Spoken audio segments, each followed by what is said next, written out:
आज हमारे 5th chapter को कंटिन्यू करते हैं। आज हमारी 5.3 एक्सरसाइज है।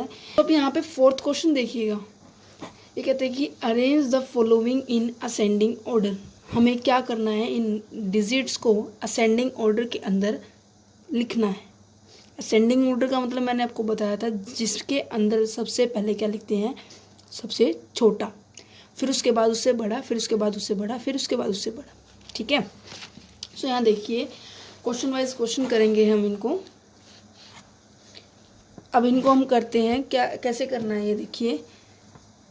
आपको सबसे पहले मैं एक बहुत ही इम्पोर्टेंट नोट पढ़ाना चाहती हूँ। ये जो इम्पोर्टेंट नोट है यहाँ पर है। फर्स्ट रूल क्या कहते हैं कि rule number first, if a two fraction with the same denominator are given, the one with greater numerator is a greater of a two. ये कहते हैं कि अगर दो फ्रैक्शन दे रखे हैं, मान लो कि यहाँ पे 4/5 और हमें क्या दे रखा है 3/5। हमारे डिनोमिनेटर नीचे वाले होते हैं, आपको पता है न्यूमिनेटर अपॉन में डिनोमिनेटर होता है। डिनोमिनेटर हमेशा बड़ा होता है किससे, न्यूमिनेटर से। न्यूमिनेटर क्या होता है, छोटा होता है। बता रखा है मैंने आपको बात ये। अगर ये कंडीशन है तो हमारा फ्रैक्शन क्या है, बिल्कुल करेक्ट है। तो आप इसमें देख सकते हो 4 इसके अंदर क्या है, छोटा है, डी क्या है इसमें, बड़ा है। तो ये हमारी करेक्ट फ्रैक्शन पार्ट दे रखे हैं। तो इनमें से हमें बताना है बड़ा कौन सा। अगर डिनोमिनेटर सेम है बच्चों, तो हम न्यूमिनेटर में बड़ा देख लेंगे। न्यूमिनेटर में बड़ा कौन है, 4। तो ये हमारा 4/5 ग्रेटर देन 3/5, ये ऐसे आ जाएगा। बाय द डिफ़ॉल्ट ऐसे हो, ये 5/4 और 5/3। ठीक है। अब सेकेंड रूल कहते हैं कि अगर न्यूमिनेटर हमारा सेम है, न्यूमिनेटर अब इस केस में सेम है, तो डिनोमिनेटर कैसे देखेंगे, जो डिजिट हमारी छोटी है वही हमारा क्या हो जाएगा, बड़ा हो जाएगा। समझ में आई। जो डिजिट हमारी छोटी छोटी हमारी ये है, तो बड़ा हमारा ये है। ठीक है। मीन्स कि 5/4 लेस देन 5/3। समझ में आ रहा है। न्यूमिनेटर डिनोमिनेटर हमें छोटा देखना है, वही आंसर हमारा बड़ा हो जाएगा। और न्यूमिनेटर के अंदर हमें बड़ा देखना है। अब हम क्वेश्चन करेंगे, आपको और क्लियर हो जाएगा। सो यहाँ पे असेंडिंग ऑर्डर के अंदर हमें क्वेश्चन के अंदर देखिएगा, फर्स्ट क्वेश्चन के अंदर सारे डिनोमिनेटर सेम है, 7 7 7। तो मैंने क्या बताया, जब डिनोमिनेटर सेम होते हैं, न्यूमिनेटर को देखकर हम नॉर्मली कर लेंगे। अगर डिनोमिनेटर सेम है तो असेंडिंग ऑर्डर के अंदर सबसे पहले कौन सा लिखते हैं, सबसे पहले छोटा लिखते हैं।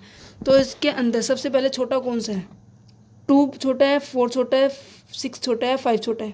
सबसे पहले 2 छोटा है, तो इसको 2/7।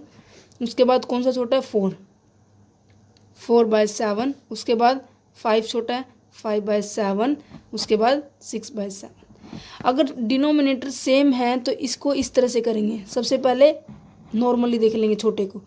अगर नेक्स्ट क्वेश्चन में देखिएगा, थर्ड क्वेश्चन इसका है, जब न्यूमिनेटर सेम बच्चों बताया था कि अभी रिसेंट क्या बोला था, जो डिनोमिनेटर में जो सबसे छोटा होता है वही हमारी फ्रैक्शन क्या होती है, ग्रेटर होती है। जैसे कि 5/3 और 5/4 में से बड़ा कौन है, 5/3 बड़ा, क्योंकि इसका डिनोमिनेटर छोटा है। जो डिजिट छोटा होता है डिनोमिनेटर के अंदर, और इन द केस न्यूमिनेटर हमारा सेम है, तो क्या है, डिनोमिनेटर छोटा है तो ये डिजिट हमारी बड़ी हो जाएगी।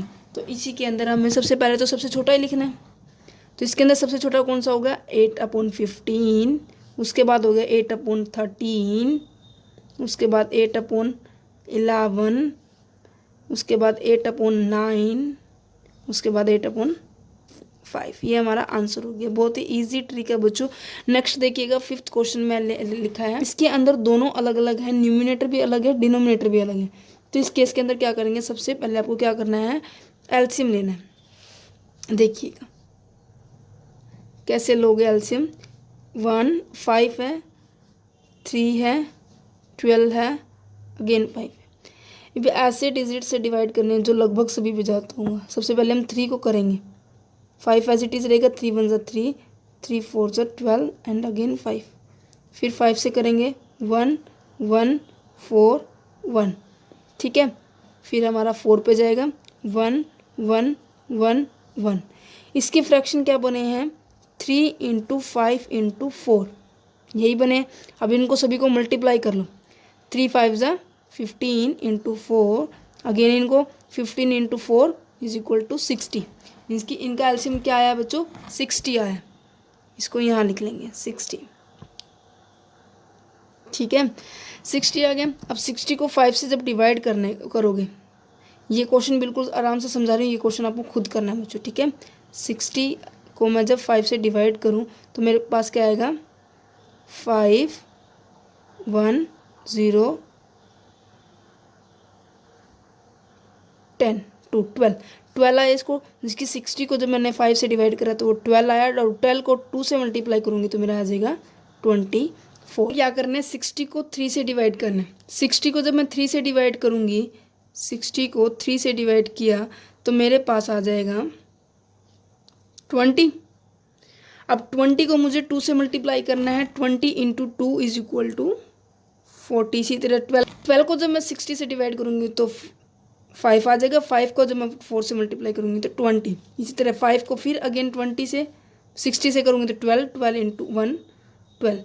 तो यहाँ आपको देख के पता लग रहा है असेंडिंग का मतलब क्या होता है, जिसके अंदर सबसे पहले क्या आता है छोटा आता है। इसमें छोटा ये है तो इसकी 12/16 60, उसके बाद 20/60, उसके बाद 24/60, उसके बाद 40/60।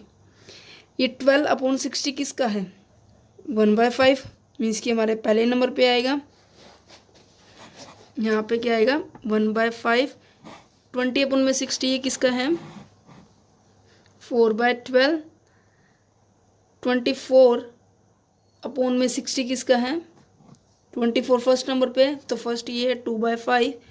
40/60 ये किसका है 40 सेकेंड नंबर वाले का है 2/3। ये हमारी असेंडिंग की सीरीज हो जाएगी, असेंडिंग में ऑर्डर हो जाएंगे। समझ में आ रहा है।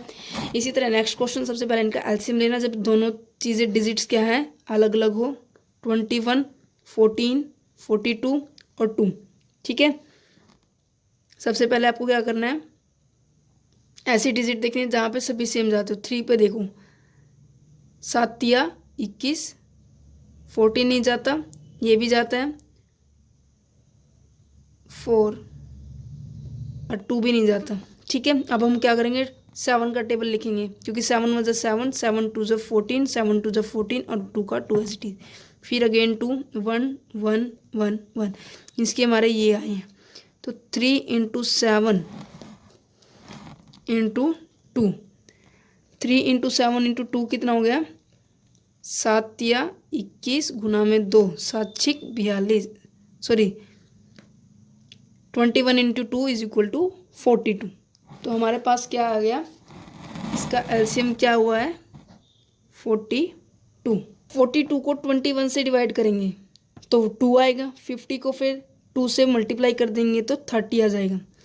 अब नेक्स्ट देखिएगा 42 को 14 से डिवाइड करना है।